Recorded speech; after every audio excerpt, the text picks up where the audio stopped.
विकल्प की तलाश में है वो भी। Thank you. तार वीरेन जी लेके भी कूद हमें रहे डिबेट हैं में ज्वाइन कर चुके हैं। वीरेन और जी यहाँ आपका कोई स्वागत है। कार्यकर्ता मिलने को मैं तैयार आपसे नहीं है। जानना चाहता हूं कि BJP, Samajwadi party, Congress, BSP में इन दिनों क्या चल रहा है और पॉलिटिकली ये लोग कहां तक तैयारियों के स्तर पर पहुंचे हुए हैं? ब्रजेश जी, अहंकार और चालाकी, इससे ना तो कभी संबंध चलते हैं, ना रिश्ते चलते हैं और ना राजनीतिक पार्टियां चलती हैं या सियासत चलती है। अगर ये कहीं पर आ गई तो वो मान लीजिए कि वो रिश्ते, वो दोस्ती, वो संबंध थोड़े दिनों के ही साथी रह जाएंगे।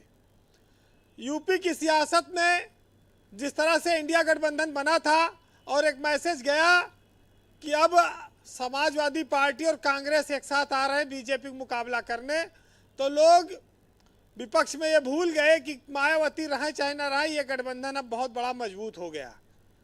लेकिन उसमें बड़ी दरार आ गई। दरार समाजवादी पार्टी पर जो हमला शुरू हुआ अजय राय, प्रमोद कृष्णम और तमाम सारे नेताओं की ओर से, वो दरार खाई के रूप में बढ़ती गई। आज सुरेंद्र राजपूत जी भले बहुत दिनों बाद उसकी भरपाई करने की कोशिश कर रहे हैं, लेकिन नुकसान तो हो गया है। अब उसका नुकसान पाटना बहुत मुश्किल है।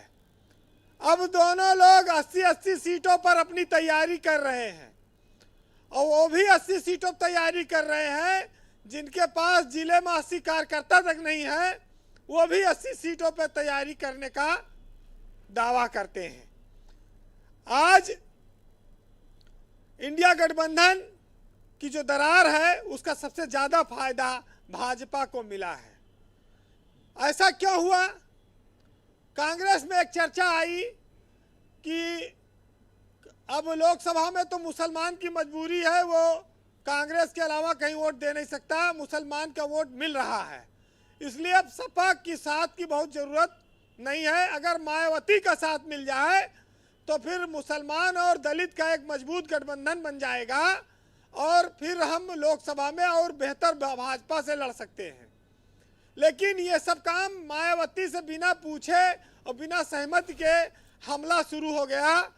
बातचीत का कोई स्थिति सामने नहीं आई कि दलित वोटों के साथ वो गठबंधन में कांग्रेस कहीं जाएगी। अब 5 राज्यों के चुनाव तो चल ही रहे, उसका इंतजार था, लेकिन बिना मायावती से पूछे अपने साथी को, समाजवादी पार्टी को ही खाने की तैयारी में जुट गए कांग्रेसी, और उनके पास न संगठन है न मायावती सहारा मिला तो कहां जाएंगे।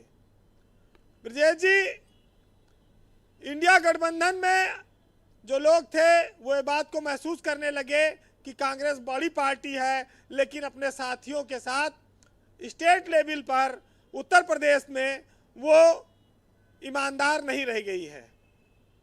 और जब से शायद इस बात का एहसास समाजवादी पार्टी को हुआ है, तब से अखिलेश यादव ने अपने जो घटक दल हैं, जो छोटे दल हैं, क्षेत्रीय दल हैं, उनके साथियों को, जिसमें महान दल को उन्होंने फिर जोड़ा, कमेरावादी है, राष्ट्रीय लोक दल है और चंद्रशेखर आजाद की पार्टी, कई सारे लोगों को वो जोड़ रहे हैं और उनको ज़्यादा सीटें भी देने की वो तैयारी में है। तो ये भी एक समीकरण समाजवादी पार्टी की तरफ से बन रहा है। देखिए, इस बात का लोगों को एहसास है कि अगर कांग्रेस मुसलमान के वोट समाजवादी पार्टी से एक बार खींचने में कामयाब हो गई तो वो देर सवेर दलित का वोट भी खींचेगी, क्योंकि वो कहेगी सब हमारे पुराने और परंपरागत वोट रहे हैं मुसलमान और दलित। तो मायावती का भी कम खतरा कांग्रेस से नहीं है कि कांग्रेस उनका ऐसे छोड़ देगी चुनाव लड़के। कांग्रेस वहां भी कुछ डैमेज कर सकती है। तो ये बड़े समीकरण हैं उत्तर प्रदेश में, और जितना विपक्ष के वोटों का बिखराव है वो इस चुनाव में उसका फायदा भाजपा ले जाएगी। ये बात जरूर है कि सुरेंद्र जी, प्रमोद कृष्णम, अजय राय की गलतियों को ढकने के बजाय मीडिया को भाजपा से और तमाम लोगों से जोड़ते हैं जी। उनका अधिकार बनता है, लेकिन वो अपने प्रदेश अध्यक्ष को अखिलेश यादव और उनके परिवार के लिए बोलने से नहीं रोक पाए। और वो ये भी आचार्य साफ जी, है। आचार्य जी को भी नहीं रोक पाते ये। हाँ, उनको भी नहीं रोक पाते। वो लखनऊ से लोकसभा का चुनाव कांग्रेस पार्टी से लड़े हुए हैं। तो जब खीर पकने से पहले ही मारपीट हो गई दूध और चीनी के लिए, तो अब कहाँ से खीर बनेगी। अब देखिए, जो मैसेज जाना था वो चला गया। अब ये आप लोग सफाई चाहे जो दीजिए। जी, बात इतनी जरूर है कि कांग्रेस को ये बात थोड़ा ये लगी कि अखिलेश शायद सीट कम दें। अगर अखिलेश से हटके मायावती से गठबंधन हो जाए तो सीट भी खूब मिल जाएगी और दलित का वोट भी ज्यादा मिल जाएगा। अब बात हुई नहीं है, लेकिन अपना जैसे कहते हैं कल्पना कर ली गई कि मायावती तो अपने आप तैयार बैठी है कि आओ हमसे गठबंधन कर लो।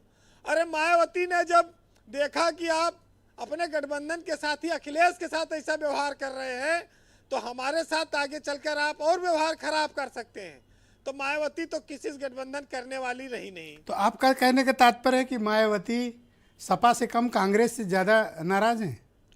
मायावती अखिलेश यादव के अपमान से नाराज है अंदर खाने कांग्रेस से। उनका ये मानना है कि कांग्रेस अपने गठबंधन के साथियों के साथ अच्छा व्यवहार नहीं कर रही है। अखिलेश के अपमान पर मायावती खुश नहीं हुई हैं। ये बात लोगों में चर्चा का विषय रही है। तो ये बात को देखना पड़ेगा कांग्रेस के जानकारों को।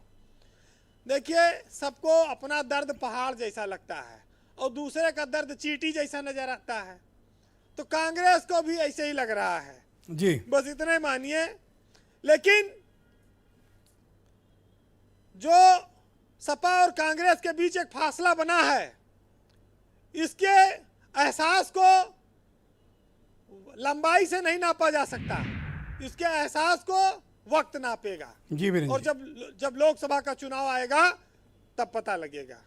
बहरहाल बड़ी पार्टियां, बहुत बड़ी पार्टियां हैं। कांग्रेस कई राज्यों में सरकार है। वो छोटे दलों को भाई कैसे इतना बोलने देंगी।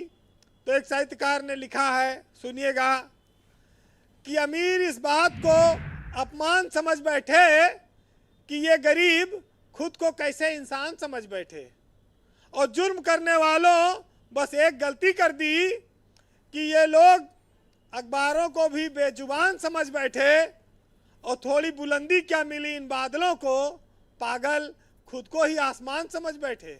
बहुत शुक्रिया वीरेंद्र जी, आपका बहुत बहुत धन्यवाद। और आप अपने शेर से आनंद दुबे और सुरेंद्र राजपूत दोनों को चित कर देते हैं। इनके पास कुछ मिलता नहीं आपके शेर का शेर से जवाब देने के।